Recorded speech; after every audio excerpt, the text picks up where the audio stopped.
There are many people who believe our political atmosphere now is poisoned with negativity, and it's simply a matter of pointing fingers and saying negative things about each other. Do you believe that? And if you do, how do we change to a more positive political atmosphere with more positive comments and less blame making? We got to get better people who can speak better and communicate in a manner that is compelling. Jesse admires the lawyer Abraham Lincoln. I had to throw that in, Jesse.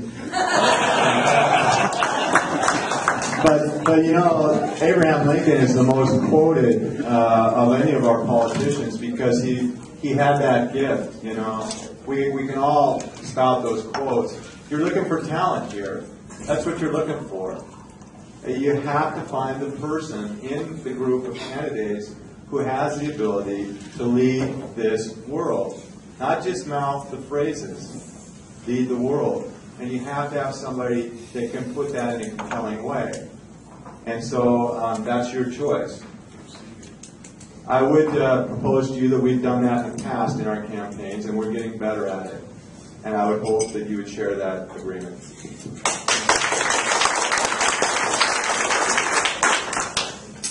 There's nothing wrong with fighting hard for the key priorities. And I think sometimes it gets confused when you're talking about, are you fighting for your key priorities or a negative atmosphere? The key is to fight for those priorities and don't give up on them. And if that requires pushing back hard against people who have an opposite view, that's okay. It's about fighting for the key priorities that we have.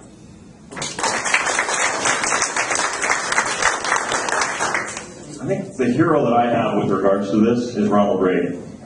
Ronald Reagan could disagree with you fundamentally, but do it with a smile, maybe crack you up with a joke, and create that personal presence with you that even if you disagreed with him, you might actually start thinking a little bit differently, that he could impact you and think a little bit differently, and that's what we need in Congress.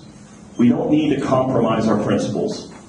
We need to effectively argue the truth of those principles with love and grace, without anger, but with stubbornness. We will not back down. That's we the people. If we do that, we cannot lose.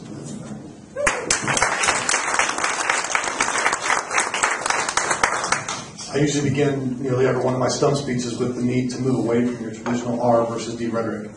Because if we don't change this from your typical mudslinging, your divisive type of commentary into solutions for the future, then we're going to get the same results back in Congress regardless of who gets elected. So with that, I would say that there are a couple things that you can do. First is understanding perspective. You're not just electing someone to go cast votes. You're electing someone to go back and play chess. And you better send someone back that can kick the butts. It's so divisive. If you don't have someone that can go back there and find a way to make this happen. Now in the corporate world, if you don't think you've gotten experience in political type of situations in the corporate world, you've not worked there. Because when you've got multi-million-dollar budgets on the line and tight deadlines, you have to deal with politics. That's number one. But I would say this. Experience matters. And if you believe in servant leadership, and you're willing to go back with your experience and lend that to other people so that they can be successful, you're going to find that people are going to coalesce around you because of the service that you're providing them. And then all of a sudden it gets easier to work together.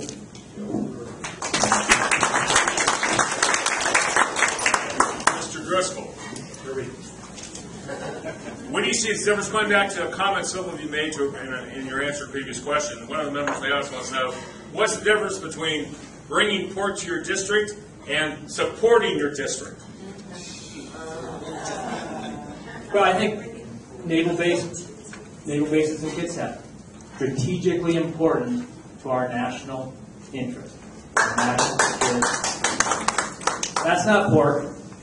That's understanding the strategic threats to our country, understanding the role those bases play in defending our country, articulate that, and fighting for our strategic strength. It's not pork. It's strategic defense.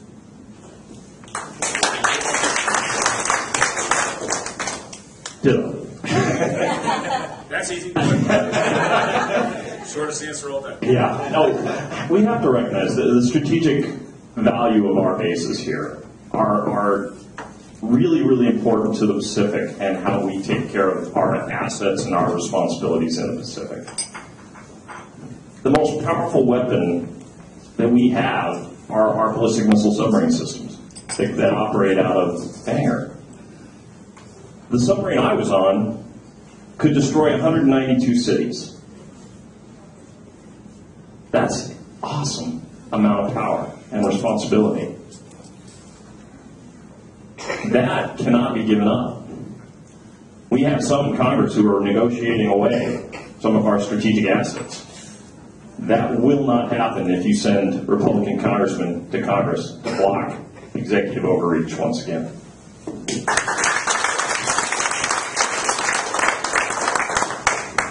I really worry when you see certain candidates come before you and even entertain for just a second the idea of this pork mentality.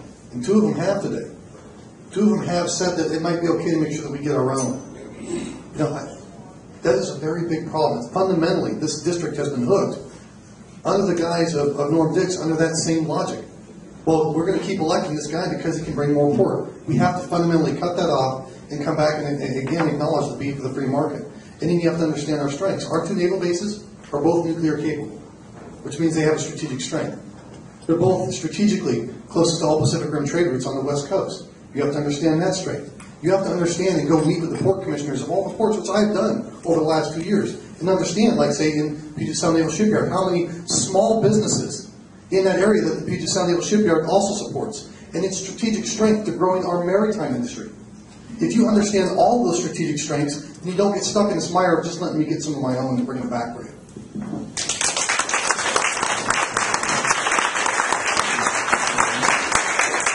The representative has a duty to represent the state and local and municipal governments. That's part of their job in their relationship with the federal government.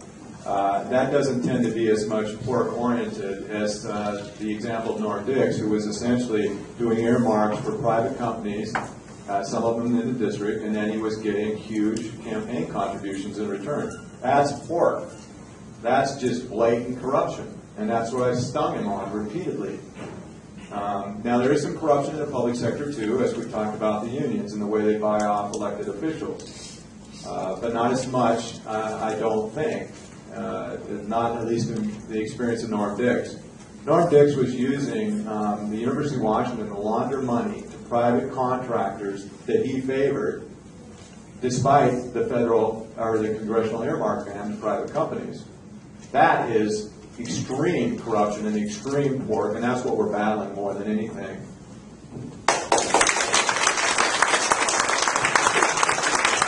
By the way, we have about 20 minutes left, and we have several more questions we're going to go through. And I'm going to allow each candidate to give a 1-minute summation, starting with Jesse, working our way back, since we started with Doug to begin the debate. So the last 4 minutes will be a 1-minute statement coming back this way, all right, gentlemen? That's right. The MC has the right to change the rules. United Nations. Should we get out, or is there a way to make our involvement more effective and more positive? Get out. Get them out. If it's up for me, I would ask them to leave. And I would also cut all foreign aid. I do not believe that when we do not have our own financial house in order, that we can continue to give hundreds of billions of dollars to other countries. Including China. Why are we giving money to China? China is pretty smart folks over there.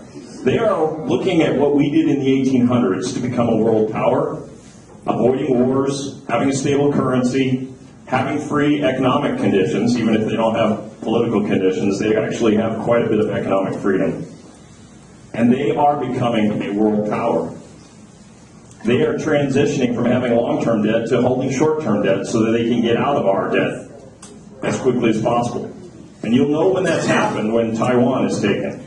Because at that point, we won't be able to do anything about it. They'll know they have us.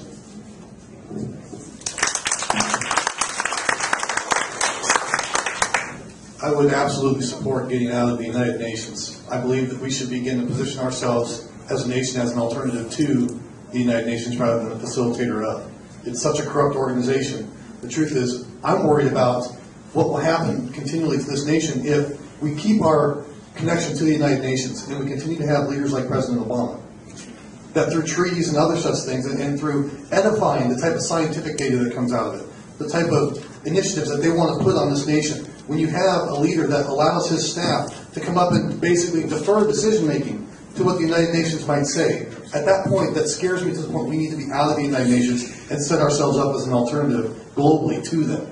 The United Nations should always maintain its sovereignty, and from that I'm happy to say, get rid of the United Nations.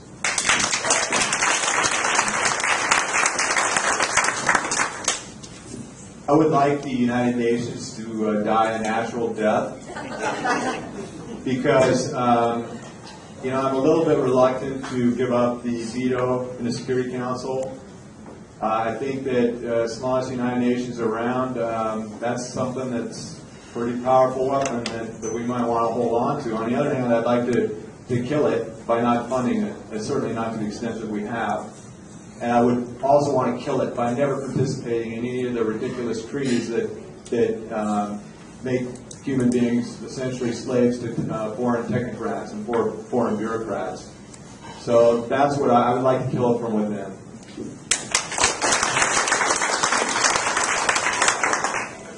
Yeah, the United Nations is a hugely bloated organization. It comes out with numerous idiotic decisions.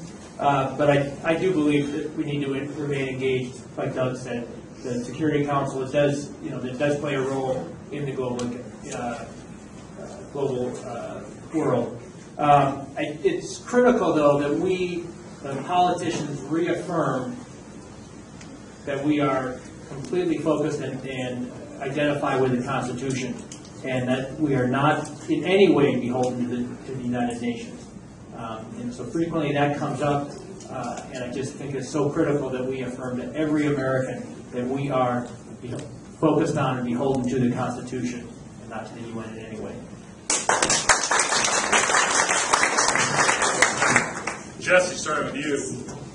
After the primary is over, will you support the winner no matter who that winner is of the five of you? Yes, I will not pull a Clinton, did you? The truth is, regardless of where I might disagree with some of these gentlemen on, if Clinton had gotten behind Dina Rossi, we might not have Patty Murray right now. And Patty Murray is killing the future for my kids. So I will also support them, but also work to try to change some of their views, maybe closer to mine. Let me go back to the United Nations. Let me just tell you one thing. It's a false argument to think that we give up our strength in terms of our Security Council vote. The United States will always have a say because of the strength of our economy, our position as a national power, and because of the strength of our military. So I would still say that we lose nothing by getting out of that. Keep in mind, too, the United States basically funds the United Nations. We pull out. Who's going to support them? They have no money. So we should get rid of the United Nations, too.